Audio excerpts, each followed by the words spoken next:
Welcome to Bible in Chapters. In the midst of plagues and pressure, a stubborn Pharaoh faces a God who will not be budged by fear or force alone. Exodus 9 sees the tension escalate as the divine message presses deeper into Egypt's life, economy, and power structures. Summary context. After the first 4 plagues, God continues to confront Pharaoh's hard-hearted stance. Moses, under divine instruction, communicates outcomes that will ripple through the land if Pharaoh remains unyielding. The 5th plague, livestock die. A severe blow to Egypt's economy and daily life. Goshen is spared, but the rest of the land loses many of its key work animals, a pain point for agriculture, transport, and worship practices tied to animal sacrifices. Pharaoh's hardened heart. Despite the widespread losses and the messenger's warnings, Pharaoh's heart remains hard. He tests the limits of mercy and judgment, squaring his stance against a divine sovereignty that demands acknowledgement. The 6th plague, boils. Now the people themselves suffer.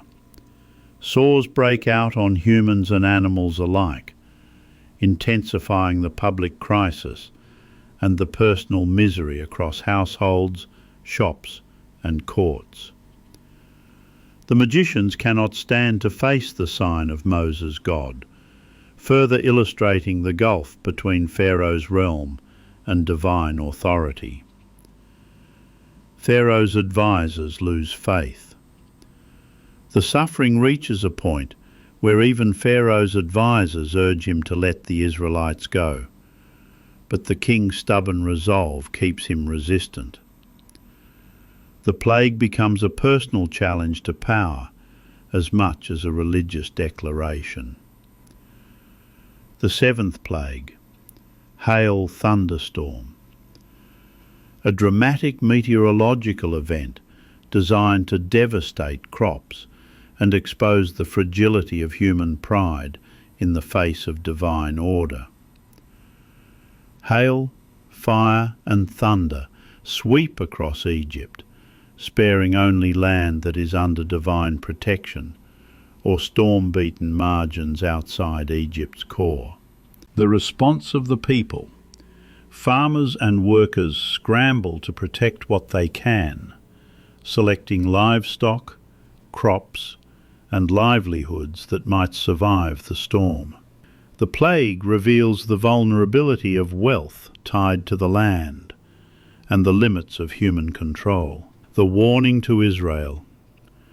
While judgment falls on Egypt, the text distinguishes between the afflicted land and Goshen, where the Israelites reside, underscoring a counterpoint of deliverance amid destruction. Theological pulse. Exodus 9 emphasizes that divine judgment is not abstract. It lands on real systems, economy, health, and social order. It's a call to recognize the one true authority behind the plagues, and it sets up the escalating demand for the Pharaoh to release the Israelites. Reflection. The chapter pushes us to reflect on hardness of heart in the face of undeniable signs. Pharaoh's story isn't just about power.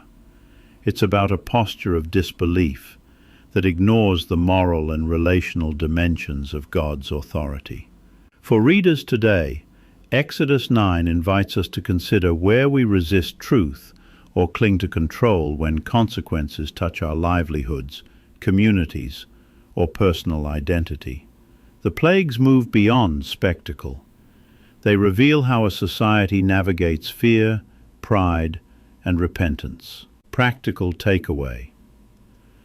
Consider areas of your life where you resist a necessary correction because it threatens comfort or status. Pray for humility to respond to divine correction with repentance and practical steps toward restoration. close and discussion. Join the conversation at our podcast super site, godstreamradio.com, where you'll find podcasts from leading Christian authors. What signs or warnings in your life have prompted reflection or change? Share your thoughts and stories with our community.